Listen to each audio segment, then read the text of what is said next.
안녕하세요. 아름다운 소리책방입니다. 오늘은 2007년 이호석 문학상 수상작인 박민규 작가의 누런 강배 한 척을 함께 읽어보겠습니다. 소설 속으로 들어가 보시죠.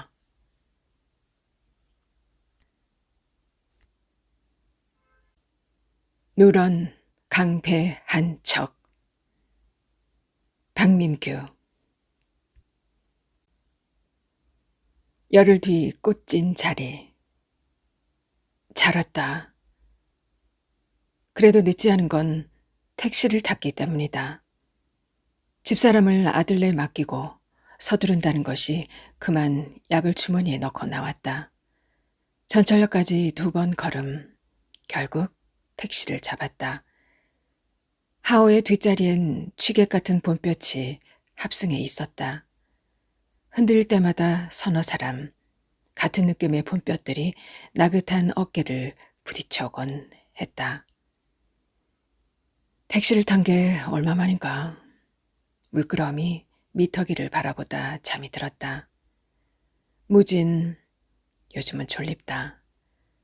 지난해 봄만 해도 이렇진 않았다. 다 왔습니다, 손님. 요금을 건네고 내리는 순간 내린 인간의 부피만큼 또 봄볕이 자리를 차지한다. 미터기의 액정이 0으로 환원된다. 얇아진 지갑을 품속에 넣으며 그러나 잘 왔다고 나는 자위한다. 약속 시간까지는 제법 여유가 있었다. 전철을 탈 걸 그랬나? 삼정 빌딩이다. 지금 선 육교에선 마주 4층을 볼 뿐이지만 지대가 낮은 뒷길에선 버젓한 7층을 볼 수 있다. 그런 건물이다. 정문이 이 편에 대로로 나 있지만 아마도 거의가 뒷길로 난 후문을 사용할 것이다. 전철역도 이런저런 상점과 정류장도 뒷길로 이어진 로터리에 위치하기 때문이다. 어쨌거나 그래서 엘리베이터가 없다. 그런 건물이다. 저기 4층에 인주물산이 있다. 29년을 다닌 회사다. 신혼이던 27에 입사를 했으니 인생의 대부분을 저곳에서 보낸 셈이다. 이른 봄이었다. 양복을 입고 4층 건물 속에 7층 계단을 처음으로 뛰어오르던 기억이 아직도 생생하다. 건물 왼편에 목재소가 있을 때였고 그들의 목련이 조금씩 꽃을 틔우던 날이었다. 아마 33년 전의 일이다. 목련도 목재소도 그날 아침에 신입사원도 연기처럼 사라졌다. 제일 먼저 목련이, 어느새 목재소가, 어느덧 한 인간이. 황사가 스민 바람에서 심하게 톱밥 냄새가 느껴진다. 문득 그렇다.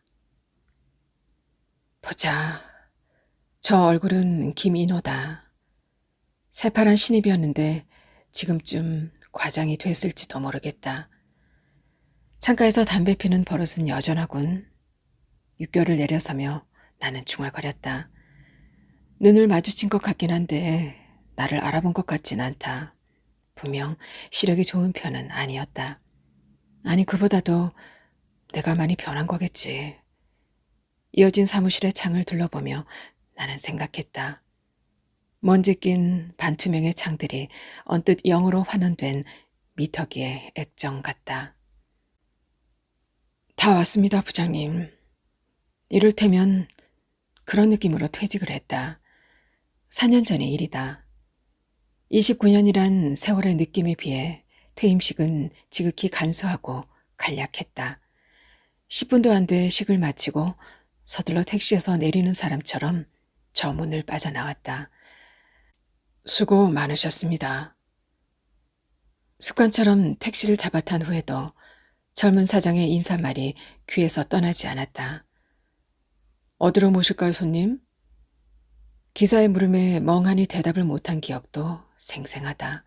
어디로 가야 할지 얼른 생각이 떠오르지 않는 것이다. 답심리로 갑시다. 가야 할 곳은 집이었다. 육교 옆 가판에서 신문을 샀다.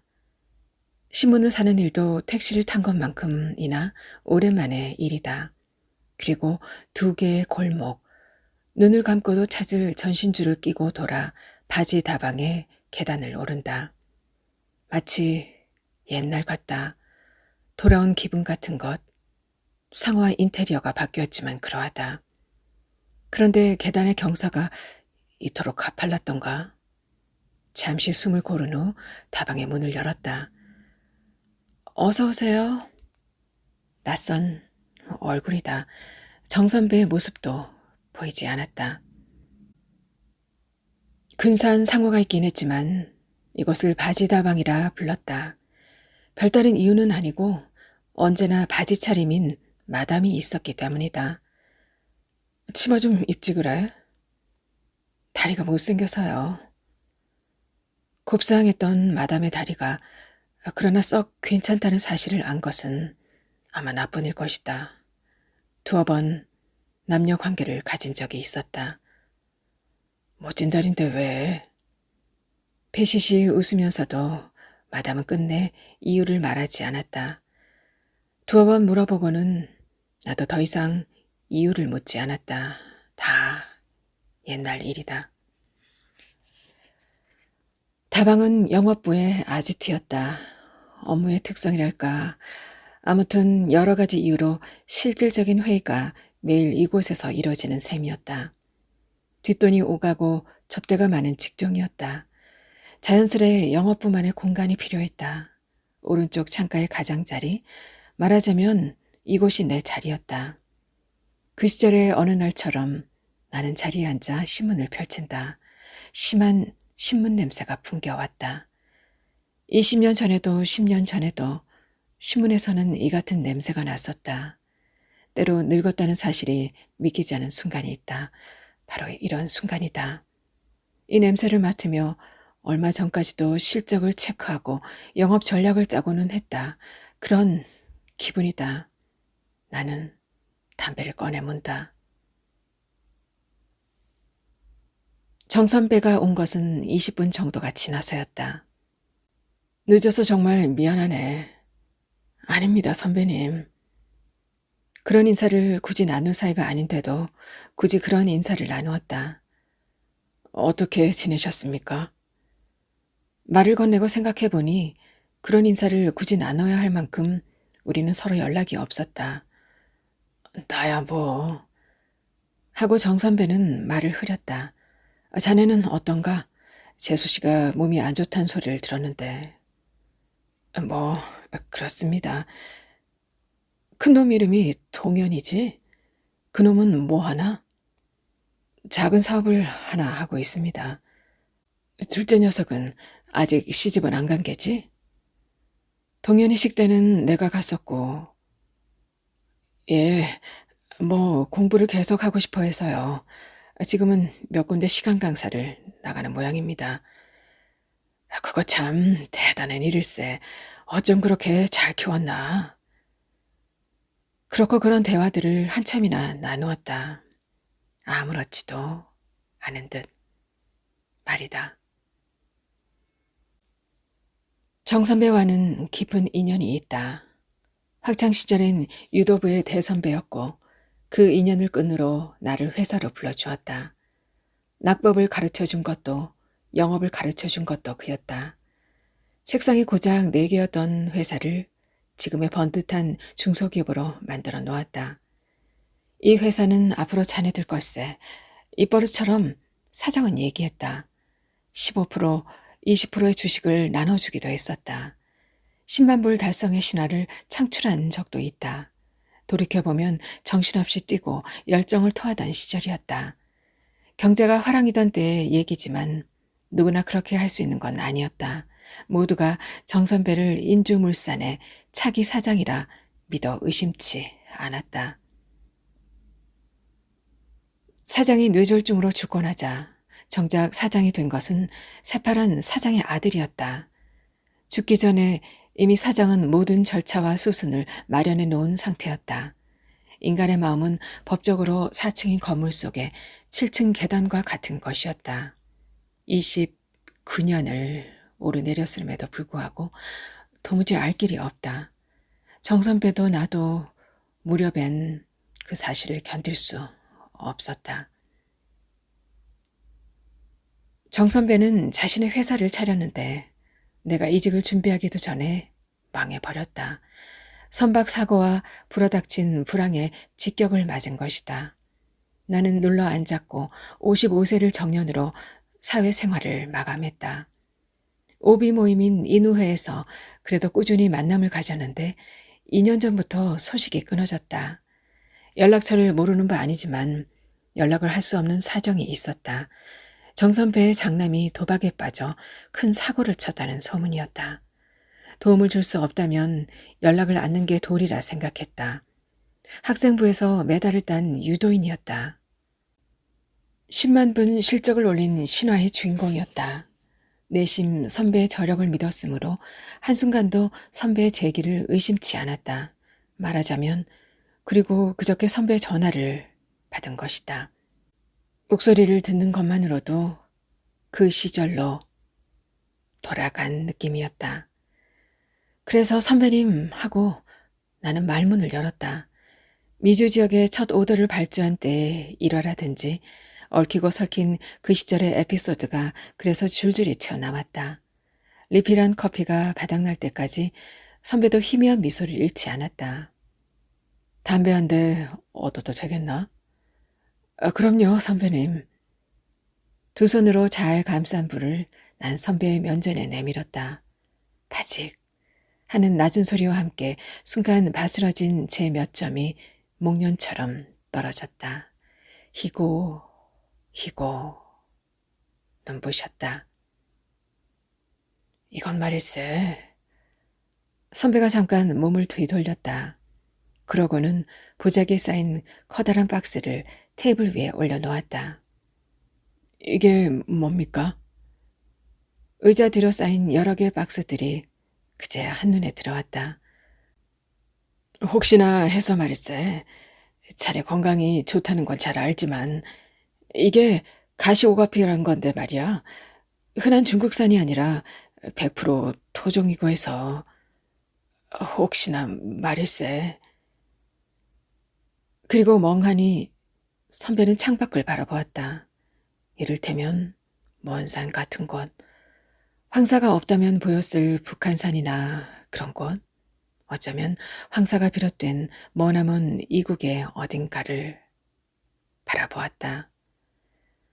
눈길을 따라 언뜻 그 어딘가에 눈 덮인 봉우리 같은 것을 나도 바라본 느낌이다. 그러니까 선배님, 아유, 편하게 말씀을 하셔야죠. 제가 누굽니까?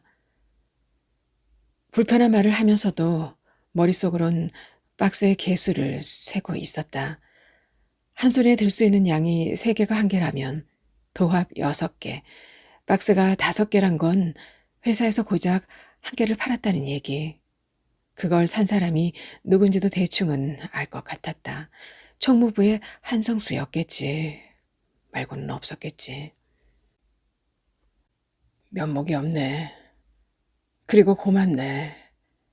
대답 대신 악수를 나누고 선배의 손을, 학생부 메달을 움켜쥐던 그 손을 나는 힘주어 마주 잡았다. 어디로 가십니까? 아, 또 들릴 곳이 있어서 말이지. 담배를 한 대씩 나눠 피고 우리는 육교 앞에서 헤어졌다. 굳이 이렇게 좋아야 할까 생각이 들 만큼이나 화사하고 화사한 날씨였다. 4개의 가시 오가피 박스가 그것을 든 한 산의 뒷모습이 화사한 봄 속으로 사라져간다. 황사가 거친 하늘을 올려보며 그래서 잘 왔다고 나는 생각을 한 것이다. 더없이 가벼이 화단에선가 가로수에선가 꽃잎 몇 장 떨어진다. 떨어졌다. 왜 인생에선 낙법이 통하지 않는 것인가? 공무도하, 공경도하, 실은 덥석 이런 걸 살 처지가 아니다. 물끄러미 40만 원이 찍힌 지로를 응시하다 절로 한숨을 쉬었다. 지출이 많은 하루였다. 덜컹덜컹 거부를 도는 전철이 텅 빈 느낌의 소리를 낸다. 이토록 사람들이 차 있건만 그렇다. 덜컹덜컹. 그런 소리를 요즘은 스스로의 삶 속에서 듣는다. 29년을 가득 땀 흘렸건만 그렇다. 과연 내 인생은 무엇이었나? 사장의 배신이 없었다면 달랐을까? 그랬을지도 모른다. 정 선배는 회사를 더 키웠을 테고 적어도 나는 상무나 전무가 되었을 것이다. 이상한 일이지만 그러나 큰 불만은 없다. 세상은 참 많은 일들이 있는 곳이고 어떻게든 나도 그 속에서 밥을 먹고 살았다. 살아온 것이다. 미워할 것도 원망할 일도 없는 그런 인생이다. 월급을 받았고 정해진 액수의 퇴직금을 받았다. 그걸로 된 거라고 나는 생각한다. 한 가족을 책임지는 것은 말처럼 간단한 일이 아니었다. 예컨대 다행히도 살아왔다 할 수 있는 인생이다. 터벅터벅 전철역에서 아들네로 이어진 이 골목이 오늘따라 좁고 아득하다. 동현인 들어왔냐? 늦을 것 같다네요. 참, 저녁 드셔야죠, 아버님. 별 말은 안 했지만 당연히 먹고 가야 하는 것 아니냐 말하고 싶었다. 이상한 반응이지만 그렇다. 며느리의 싹싹함에도 거리감을 느낀 지 오래다. 미워하거나 원망할 일은 아니지만 그렇다. 애미 때문에 고생이 많았지. 아휴, 낮엔 어찌나 집 밖으로 나가려 하시던지. 약은 먹였고? 그럼요. 아내는 안방에서 드라마를 보고 있었다. 혼잣말을 중얼거리다 아 하고 나를 쳐다본다. 치매다. 아직 초기라고 의사는 말했는데 날이 갈수록 그 말을 믿지 못하겠다. 다녀왔소. 말을 건네자 고모님은 뭐라 하시던가요? 라고 대꾸한다. 고모님이라니. 가시오가피를 내려놓고 나는 넥타이의 매듭을 느슨하게 풀었다. 느슨하게. 아 하는 한숨이 새 나온다.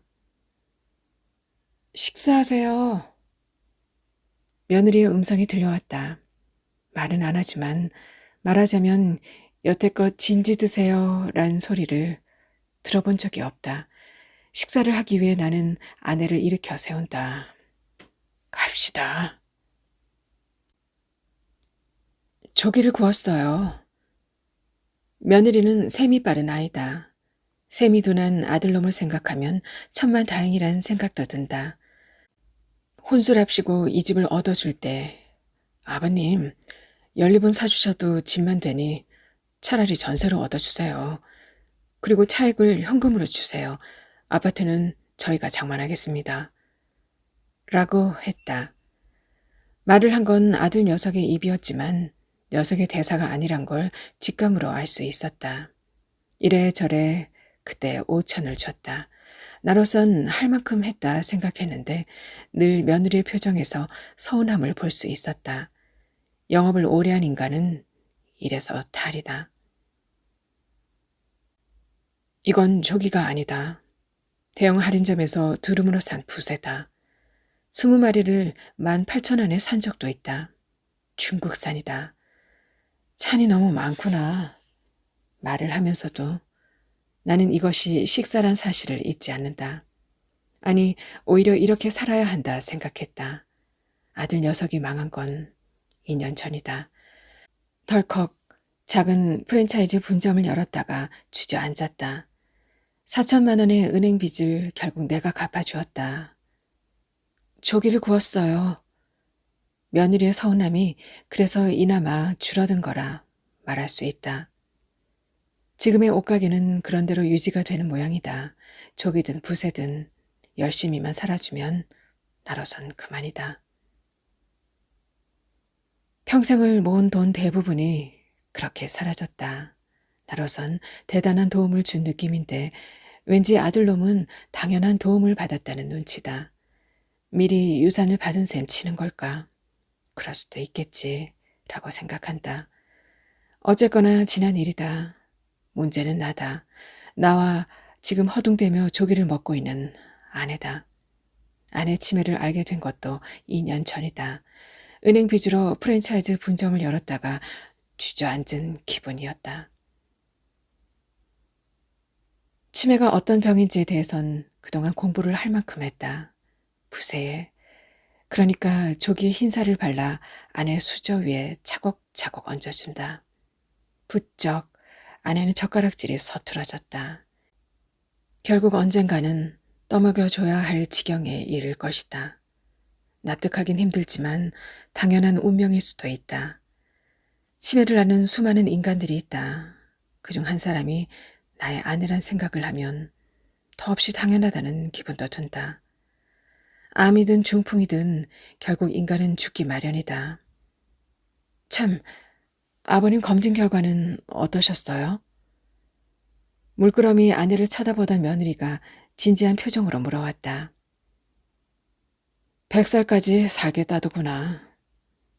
아는 게 아니라 의사 말 그대로를 옮긴 것이다. 담배 때문인지 심폐기능이 떨어진 걸 제외하곤 아무런 이상이 없는 검진 결과였다. 근력과 간 기능은 젊은 사람 못지않네요. 팔씨름을 하면 손목을 잡아줘야 할 것 같은 의사가 그렇게 얘기했다. 한 조각의 암세포도 이상이 생긴 장기나 혈관도 발견되지 않았다. 어머, 그럼요, 아버님. 오래오래 사셔야죠. 며느리의 이 말만큼은 누가 뭐래도 진심이라 생각한다. 종합검진을 받은 건 아들의 권유 때문이다. 아버지, 건강은 건강할 때 지켜야 하는 거라고요. 싫다는데도 며칠을 졸라댔다. 결국 검진을 받았다. 이것이 실은 며느리의 권유라구나 생각이 들어서였다. 만만치 않은 검진 비용을 턱하니 아들이, 아니 며느리가 부담했다. 효도의 문제라기보다는 불안해하는 며느리의 심기가 느껴졌다. 별 탈 없이 내가 끝까지 아내를 책임져 주길 아이들은 바라고 또 바랄 것이다. 아들은 말을 말자. 때로 아내가 치매인 게 얼마나 다행인가 생각이 들 때도 있다. 아들은 아내의 전부였기 때문이다. 아내는 특히 아들에게 집착했다. 내게도 원인은 있었다. 나는 종종 외도를 했다. 접대가 많은 일이라 대개는 직업 여성과 나눈 하룻밤이지만 그렇지 않은 사랑도 두어 번 있었다.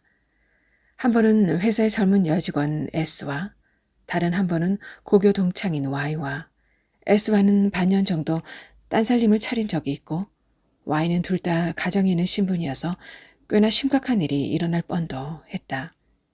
당연한 일이겠지만 아내는 큰 상처를 받았다. 아들이 그래서 아내의 전부가 되었다. 절로 이기적이고 의탈심이 강한 인간으로 자라왔고 지금도 그러하다. 내 책임이다. 아니 누구의 책임인지 알 수 없다. 이제 더 줄 것도 없지만 아니 그래도 겨우 집 한 채가 남았지만 더는 주지 않겠다고 나는 결심했다. 나에게도 내 인생이란 게 있는 것이다. 치매를 앓는 아내에게도 아내의 인생이 있다. 집은 우리의 노년을 위해 쓰여야 한다. 잘 먹었다. 자리를 일어선 나는 주섬주섬 양복을 챙겨 입었다. 여보, 갑시다.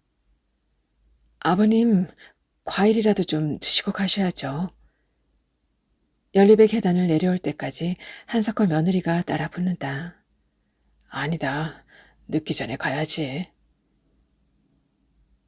좁고 아득한 골목을 아내의 손을 잡고 걸어간다. 주절주절 딴에는 재미있는 농을 늘어놓지만 아무런 대꾸가 없다. 절반이 져버린 개나리 숲을 지나는데 난데없이 핸드폰이 울렸다. 며느리였다. 아버님, 뭘 두고 가신 것 같아서요. 큰 박스인데 아차 싶었지만 되돌아가기가 싫었다. 가지고 좀 와주렴 하려다 귀찮았다. 이상한 반응이다. 다 귀찮다. 그거 아주 좋은 건데 가시오가피라고 동현이 좀 먹여라. 너도 같이 먹고. 그래, 부부가 같이 건강해야지. 전화를 끊었다. 그만 또 주고 말았다. 전화를 거는 사이 아내는 쪼그린 채 이런저런 꽃들을 매만지고 있었다. 아내를 일으켜 다시 걸음을 재촉한다. 바삭하고 허무한 아내의 손이 홀씨를 다 털어낸 민들레 같은 느낌이다. 그 손을 나는 꼭 쥐었다. 집으로 돌아온 것은 9시 무렵이었다. 오는 도중 아내가 길을 세려 해 싸우고 달래고 곡절이 많았다. 이유는 언제나 집에 가기 위해서다. 집이 어딘데? 묻는 자체가 무의미한데도 그만. 집이 어딘데?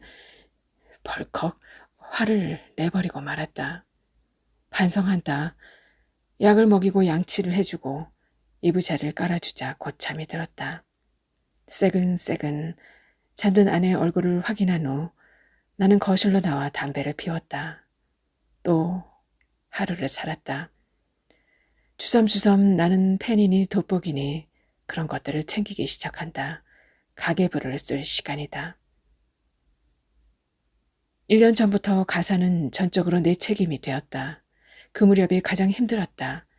생전해보지 않은 빨래며 청소, 밥을 짓고 설거지를 하는 일이 삶의 전부가 된 것이다. 그나마 지금은 가사만 해결되면 그만이라 말할 수 있다.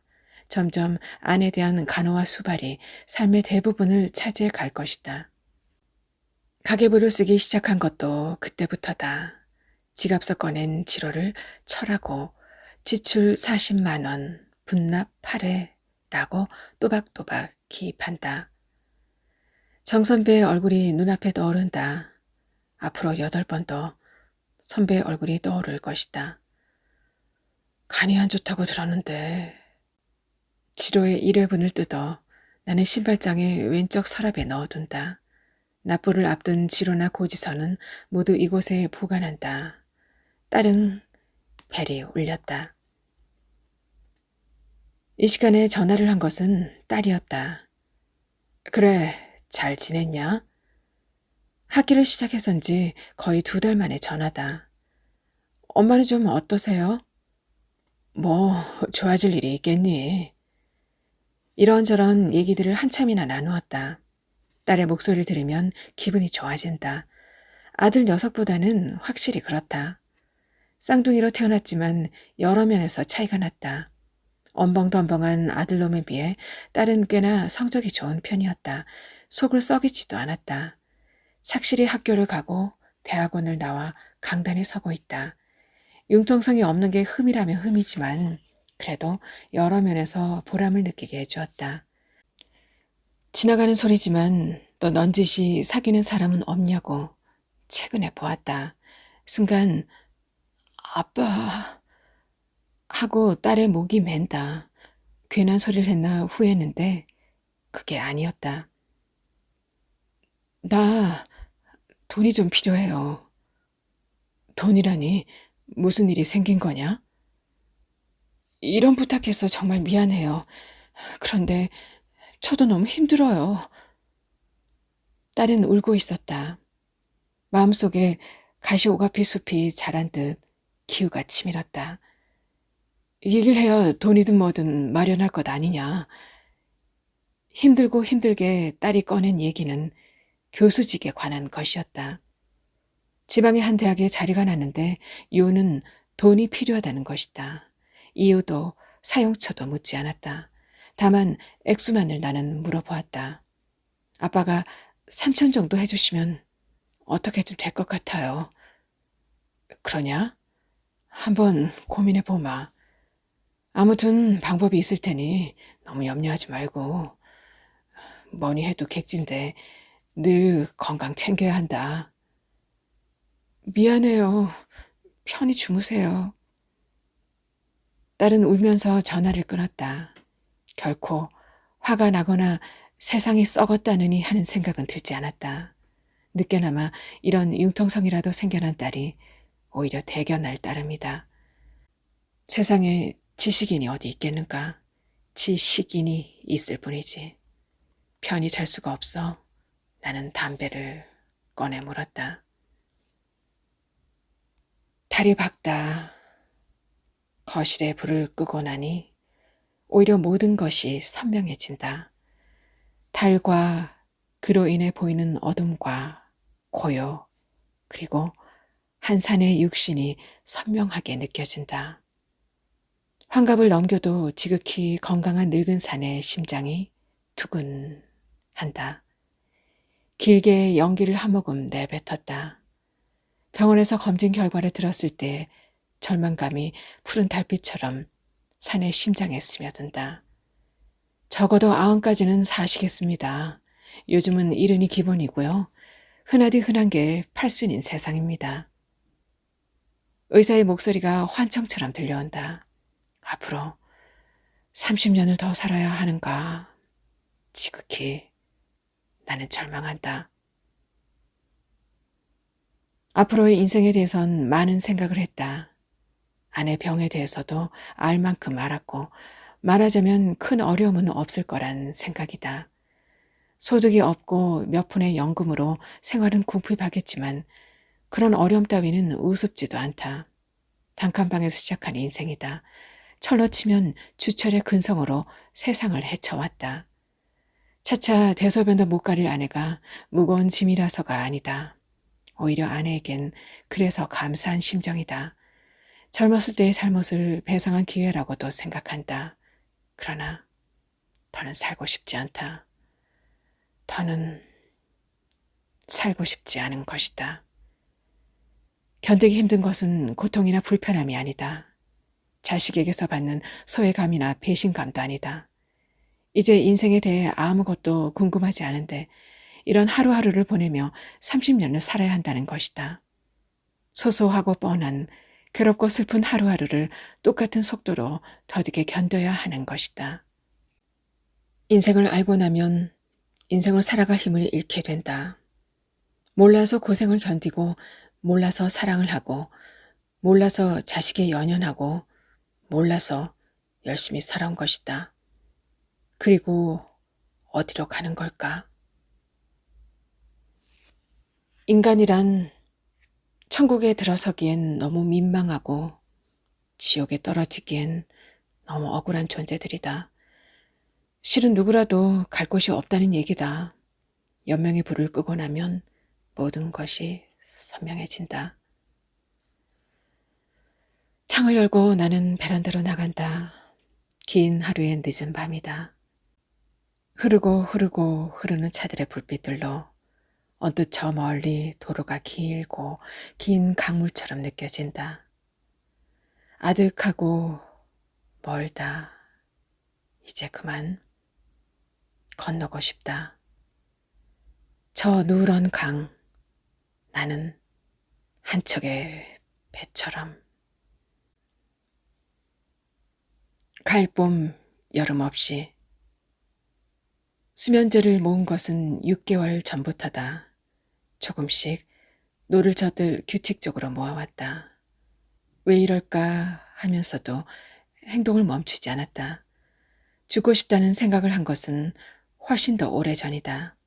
그러니까 작년의 봄이었나, 여름이었나, 어쩌면 재작년의 가을이었나. 집은 꼭 매각되었다. 전세로 전환하며 판매하는 조건이라 보름 만에 사겠다는 이가 나타났다. 평생에 걸쳐 마련한 집이었다. 그러나 무슨 의미가 있는가? 양도소에 도장을 찍으면서도 아무런 감정의 동요가 없었다. 우선 세금을 내고 딸의 통장으로 3천을 입금시켰다. 더 필요한 건 아니니? 나머진 제가 어떻게든 할 거예요. 정말 고마워요, 아빠. 문득 그 어떻게든이 마음에 걸리기도 했지만 어쨌거나 딸의 인생이다. 그리고 더는 전화가 걸려오지 않았다. 전화가 없어졌는지 인생이 더 홀가분해진 느낌이었다. 그리고 돈이 남았다. 30년을 생각하면 차마 2년을 버티기 힘든 금액이지만 남은 인생을 한 달이라 생각하면 넘치고 또 넘치는 돈이었다. 그 돈으로 인생의 마지막 한 달을 아내와 보내리라 결심했다. 우선 가시오가 비대금을 미리 완납하고 차의 상태를 점검했다. 생각하기에 따라 길고 긴 여행이 될 것이다. 고장이나 그런 이유로 귀한 시간을 낭비하고 싶지는 않았다. 그리고 옷을 샀다. 아내의 손을 잡고 백화점을 찾은 것은 처음이었다. 무작정 아내는 기뻐했고 분별 없이 7벌의 옷을 닥치는 대로 골랐다. 모두가 강렬한 원색의 옷이었다. 피처럼 빨간 화려한 원피스가 있었는데 예전에 아내라면 공짜로 줘도 입지 못할 옷이었다. 그 옷을 입고 아내는 소녀처럼 기뻐했다. 소년처럼 나는 눈물이 나왔다. 단 한 번이라도 삶을 즐긴 후 나는 아내와 함께 죽고 싶었다. 아마 아내가 여행을 할 수 있을 때 차마 아내의 영혼이 그것을 기억하지 못하더라도 출발하기 전날 밤의 달은 인생에서 보는 가장 크고 둥글고 눈부신 달이었다. 잠든 아내의 얼굴이 그래서 부시고 환하게 다가왔다. 아내의 인생은 어떤 것이었을까? 미안하고 미안한 마음이 달의 인력에 끌린 물결처럼 꿈틀거렸다. 젖은 모래를 끌고 가는 밤의 물결처럼 나는 말없이 아내 머릿결을 쓰다듬었다. 꿈인 듯 혹 아직은 삶 속인 듯. 집안을 잘 정돈하고 필요한 짐을 모두 실었다. 달칵 문을 잠그던 그 순간 지나온 삶의 모든 것을 밀봉하는 기분이었다. 유서 같은 것은 쓰지 않았다. 이 집의 전세금은 알아서 아이들이 나눠 가질 것이다. 그리고 근처의 미장원에서 아내의 머리를 새로 했다. 예쁘게 해주세요. 원색의 옷을 입고 앉아 머리를 하는 아내의 모습이 낯설고 낯설었다. 아니 단 한 번 이와 비슷한 아내의 모습을 본 적이 있다. 결혼식을 할 때였다. 특별한 계획은 없었다. 그저 한껏 바다를 둘러볼 생각이었다. 수면제를 모을 때만 해도 해외 근사한 휴양지를 생각했는데 확실히 아내에겐 무리가 따르는 일이었다. 우선 차를 몰아 가까운 서해를 둘러본 후 동해의 라인을 거슬러 무작정 이동할 생각이었다. 생각이 곧 길이고 그것은 강과 같은 것이었다. 말하자면 지난 수십 년과는 다른 한 달이었다. 한 달. 나는 아내와 함께 갯벌을 걸었고 놀랍도록 아름다운 노을을 보거나 정말 훌륭한 공간에서 식사를 하고 우연히 발견한 놀이동산에서 기구를 타기도 했다. 그렇다고 특별한 여행은 아니었다. 그저 좋은 곳에서 자고 원 없이 바다를 감상하고 온천을 하며 피로를 풀거나 다시 피로해지거나 했다. 소소히 즐겁고 기쁜 순간이 있었나 하면 때로 다가올 죽음의 허무에 짓눌려 괴롭거나 슬프곤 했다. 어찌 보면 지나온 수십 년과 다를 바 없는 하루하루였다. 지난 수십 년의 가을처럼 또 어느 해의 봄처럼 문득 잊고 있던 여름 같은 한 달이었다. 그리고 그 사이 5통의 전화를 받았다. 한 통은 딸에게서 온 것이었고 3통은 보험 가입이나 대출을 권유하는 전화였으며 나머지 한 통은 잘못 걸려온 전화였다. 그리고 바로 오늘이 왔다. 새벽에 잠깐 보슬비가 왔고 곧 비가 개면서 밝아오는 아침 해를 볼 수 있었다. 여느 때와 다름없는 아침을 보내고 다시 인근의 휴양지를 찾아 차를 몰았다. 이것이 마지막 운전이 될 것이다. 핸들의 촉감을 새삼스레 느끼며 한산한 도로 위를 달리고 또 달렸다. 자꾸만 눈물이 나왔다. 걷잡을 수 없이 터지는 눈물을 참고 또 참다가 결국 차를 세우고 펑펑 울고 말았다. 콧물까지 흘리는데 몰골이 우스웠던지 아내는 배를 잡고 웃음을 터뜨렸다. 마음이 진정되기까지는 오랜 시간이 필요했다. 호텔은 바다가 잘 보이는 언덕 위에 있었다. 주차를 하고 우선 아내와 함께 산책로를 걸었다. 새소리와 바람소리 그리고 파도소리가 뒤섞인 풍광 앞에서 나도 아내도 모두가 침묵했다. 죽음도 기나긴 강 끝에 펼쳐진 저 바다와 같은 걸까? 나는 말없이 담배를 피워 물었다. 추워. 양팔을 매만지며 아내가 얘기했다. 추울 리 없는 초여름의 날씨인데도 아내는 한사코 춥다며 몸을 떨었다. 결국 발길을 돌려야 했다. 여보, 갑시다. 예약하셨습니까? 그건 아니라고 답을 하자 전혀 예상치 못한 답변이 들려왔다. 죄송합니다. 지금 빈 객실이 없어서요. 예약이 다 찬 상태입니다. 놀라웠다. 제법 이름이란 휴양지긴 해도 평일이다. 평일에 이토록 호텔을 찾는 사람들이 많다니 나는 적잖이 당황스러웠다. 그러고 보니 로비 한켠에는 오후에 쓸 결혼식의 안내판까지 설치되어 있었다. 그거 참... 할 수 없이 로비를 나서려는데 안내판에 이름 석자가 한눈에 들어왔다. 김수연, 아내 이름이다. 아니, 아내와 이름이 같은 신부의 이름이었다. 물끄러미 곁에 선 아내에게 그래서 누구냐고 물어보았다. 김수연, 김수연이 누구지? 멍한 눈빛으로 아내는 고개를 가로저었다. 손님, 하고 그때 프런트에 여직원이 달려왔다. 객실이 하나 났습니다. 방금 어떤 분이 갑자기 전화로 예약을 취소하셨어요. 아, 그렇습니까? 상냥한 얼굴의 여직원이 고개를 끄덕였다. 방은 7층의 맨 끝쪽에 위치해 있었다. 커튼을 열자 오전의 잔잔한 햇살이 누런 강물처럼 방 안으로 흘러들었다. 그 강물 속에서 나는 이상하리만치 마음이 편안해졌다. 개폐가 가능한 창이 있어 한결 마음에 드는 방이었다. 짐을 잘 정리한 후 벗은 옷들을 옷장 속에 넣었다. 반듯하게 바지와 원피스에 주름을 펴 나는 모양새를 갖춰주었다. 옷걸이에 걸린 어둠 속의 옷들이 문득 지나온 삶 같다. 그리고 인생의 마지막 목욕을 냈다. 아내의 몸을 더불어 스스로의 몸을 스스로의 손으로 씻겨 주었다. 가운을 걸치고 침대에 걸터 앉자 작은 산새의 울음소리가 희미하게 들려온다. 가방을 열어 수면제를 모아둔 봉투를 조심스레 꺼냈다. 한 달을 기다려온 깊은 잠이 봉투 속에서 우리를 기다리고 있었다. 창밖을 바라보았다.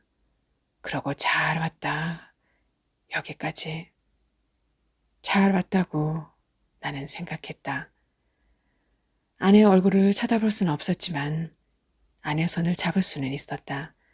더듬더듬 잡은 그 손을 나는 여느 때보다 꼭 움켜쥐었다.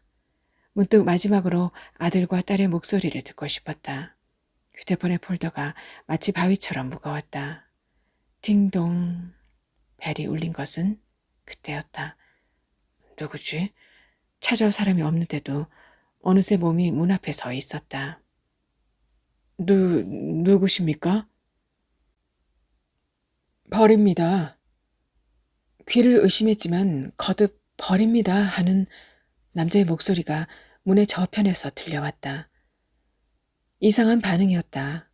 나는 문을 열고 사내의 얼굴을 대면했다. 갓 40을 넘긴 듯한 평범한 인상의 사내였다. 벌이라니요? 내가 묻자 오히려 사내가 당황하는 눈치였다. 사내는 재차 방의 호수를 확인하더니 뉴질랜드님 부부 아니십니까? 라고 빠르게 속삭였다. 뉴질랜드라니 도대체 무슨 얘기요? 그게 아니라 그러니까 마사지를 원하신 거 아닙니까? 당신 마사지사요? 사내가 고개를 끄덕였다. 그랬군요. 이상한 반응이지만 나는 사내를 방으로 들어오게 했다. 복도에 서서 얘기를 나누는 것도 또 아내가 자꾸 방을 나가려는 것도 어쩐지 신경이 쓰여서였다. 나는 사내에게 방을 잡게 된 경위를 간단히 설명했다. 그랬군요. 고개를 끄덕이며 사내가 얘기했다. 아마도 절 부른 부부님이 갑자기 마음이 바뀐 건가 봅니다. 뭐 가끔 있는 일이긴 하지만 아니 약속을 하고 그렇게 일방적으로 취소를 한단 말이요. 마사지란 게 그렇습니다. 나쁜 인상은 아니었다. 그리고 문득 죽기 전에 마사지를 받는 것도 좋겠다는 생각이 머리를 스쳤다. 어떠신가? 하고 나는 사내에게 제안했다. 아, 사내는 뭔가 난감하다는 눈치였다. 방 안을 서성이며 보이는 아내의 이상 행동이 아마도 마음에 걸리는 모양이었다. 약간 치매가 있네. 하지만 마사지를 하는 데는 별 지장이 없을 게야. 그런 건 아니고 사내는 몇 번을 머뭇거리다. 그렇다면 하고 고개를 끄덕였다. 바닥에 얇은 이불을 깔고 사내는 나를 엎드리게 했다. 차근차근 손가락과 발끝에서부터 사내는 마사지를 시작해 갔다. 그 광경이 무료했던지 아내는 금세 침대에서 잠이 들었다. 두 분이 함께 여행하시는 겁니까? 그렇다네. 무척 보기가 좋습니다. 그런데 저렇게 편찮으셔서 많이 힘드실 텐데 예전엔 내가 저 사람을 힘들게 했어. 부부란 게 다 그렇겠지만 그런데 요즘엔 이렇게 마사지사를 호텔로 부르나 보? 그런 건 아니고요. 실은 제가 하는 게 부부 마사지란 겁니다. 부부 마사지? 평범한 마사지가 아니라 뭐랄까 일종의 성적인 서비스 같은 겁니다. 어르신과는 거리가 먼 얘기일 것 같아 오히려 말씀드리기도 편합니다만 퍼뜩 사내 말뜻이 뭔지 감을 잡을 수 있었다.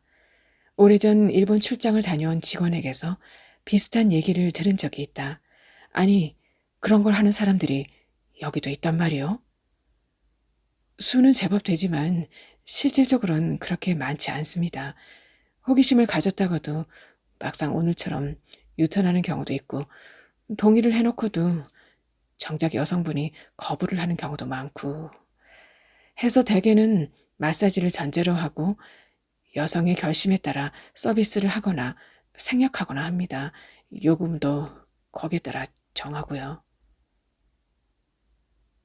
산새 소리가 들려왔다. 힘들게 살아가는 인간들의 모습이 그래서 더 선명하게 느껴졌다. 나는 내리고 이들은 남겠지만 결국 모두가 이 강을 건널 것이다. 마사지의 나른함 때문인지 나는 자꾸 눈이 감겨왔다. 그토록 힘을 들여 이토록 힘들게 살아온 한 인간이 산의 손끝에서 나른하게 녹고 있었다. 벌이란 뭔가요? 그건 아이디란 겁니다.